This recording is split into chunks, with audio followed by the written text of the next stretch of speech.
emotionally unpredictable. You confuse courage with recklessness. I'm not advancing you. You have a son that you do not know. He's reaching for you, and he does not need a commanding officer. He needs a father. Now go make some good memories together.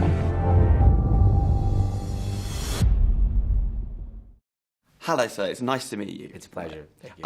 We're going to do a Twitter interview, if that's okay with you. Sounds great. So I'm going to kick off with one that's from Twitter, and it's from AngelStorm452, who says, your movies have ghosts, aliens, people with powers, etc. What is it about the supernatural that fascinates you? What was her name? Angel Storm 452? First of all, I want to know what the deal is with that handle. I just need to know. But we'll move on to the question. I try to use these subjects as a way to talk about faith, and not put it in religious terms, which I'm actually not super religious. I'm kind of a spiritual guy. I really think about spiritual things a lot, but I'm not a big organized religion guy. And so I use whatever it is, comic books or ghosts or aliens or monsters or whatever it is to talk about, what we believe when we're coming to face our mortality. What are our bigger beliefs? How do we think the world works and ties together? This one's from Lega001. Okay.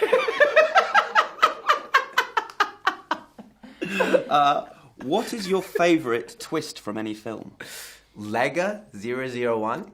I gotta know what these names are all about. You gotta tweet me. I'll get them to tweet me you. what the deal is with the names. We can sort that out. 001, okay. Well, definitely, the two are the obvious ones for me, which is the original Planet of the Apes and Psycho. I remember the Planet of the Apes one. I was, shocked because I had been watching it kind of ironically, going, "Wow, this is kind of like racism. It's but flipped." Mm-hmm. And I thought they were making a movie about racism, and that was, really ironic. But then when I saw the end, it became this larger statement for me. It really, really hit me hard. This one is from Seth95. I would be curious to know how the opportunity came up to direct Will Smith and his son. Will actually called me for my birthday to wish me happy birthday, and then we talked about his son, and he's like, "Oh, I have this movie idea. Can I pitch it to you?" I was like, "Yeah, go ahead." And I said, "Yes." Atticus 1138 asks, what genres would you still like to explore that you haven't yet? Well, Atticus 1138. 1138. Why is that familiar? That THX? Was that THX? Yeah. A Lucas fan there.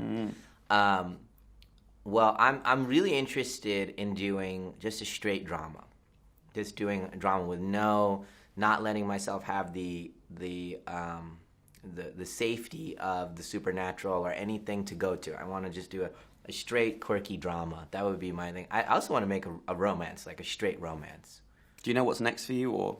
I do. I'm directing a pilot for Fox. And I'm supervising a TV show for Fox called Wayward Pines, which is kind of like a Twin Peaksy kind of show. Tangfastic wants to know, has working in the movie industry always been your dream, or did you have different aspirations when you were younger? No, I met somebody on the plane today, Tangfastic I'm talking to here, and I talked to this woman, and she's like, "Well, when did you know you wanted to make movies?" I was like, "Always. It's always wanted to do that." I think I grew up at the exact right moment, when I was, 12 years old, E.T. came out, 13, Raiders of the Lost Ark, Star Wars at 7 years old. I mean, I was just getting hit with the greatest movies for my age in the history of cinema, and there was just no way I wasn't going to have a reaction. And I'm like, I want to do this. I remember coming out of Star Wars and like, I don't know what people feel like in religious when they get like a religious fever where they're just like, God, and and they faint and they go hallelujah and they faint. That's what I felt like when I came out of Star Wars. That's the only way I relate to those people, because that's the way I felt when I came out of Star Wars. I was like, I was in the car and I wouldn't let anybody talk. I was just having this, like, I was electric, and my sister thought I was the weirdest kid ever. She's much older than me. And when you were a kid, you were making shorts, weren't you? You've been on some of the DVDs. Yeah, so from like 10 on, I started to make little short movies. They're horrible. But I made them all the time and was mimicking and learning. And of course, there was no schools or anything. I was just kind of figuring it out. Someone, Steve Capri, asked you to rank your films in terms of your personal favourites. You can't do that. Steve Capri, first of all, why don't you have a number on your Twitter handle like everyone else? I'd say... Isn't that like ranking your kids, don't people say? You know what? I think, it's an interesting question. I do have a strange answer to it, which is I would be unable to rank After Earth. I need perspective. I need time. I need to know what I feel, because right now I just finished it, and so I don't know. I'm really happy with it. So I know I feel a strange peace, whereas normally I feel anxiety right now. I feel a strange peace. So that'll be interesting 5 years from now to see what that means, what that peace means about this movie. I tend to lean towards the quirkier movies. So for me, like if the house is burning down, I grab Lady in the Water and Unbreakable and run out. Wow. Does that mean we get to see Unbreakable 2 one day? Maybe. I just have this thing about making sequels. I got to get over that feeling. So I'm running out of time. Everyone on this list is getting a prize anyway. So I'm going to stick one of mine in at the end. Okay, good. Tilly Tweets. That's me, because I'm called Chris Tilly. Got you. Who is your favourite storyteller of all time, be it movies, books, comics? Wow. Tilly Good one, Tweet. isn't it? Yeah, that is a good one, Tilly Tweet.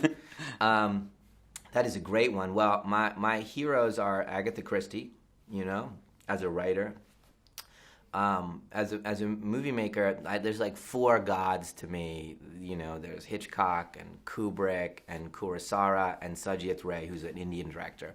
Like those four directors are aesthetically, I understand why they chose every angle and why they lean in, why they don't cut, why they do, and I feel like they're speaking to me. Remember, danger is very real. But fear is a choice. If we are going to survive this, we fight.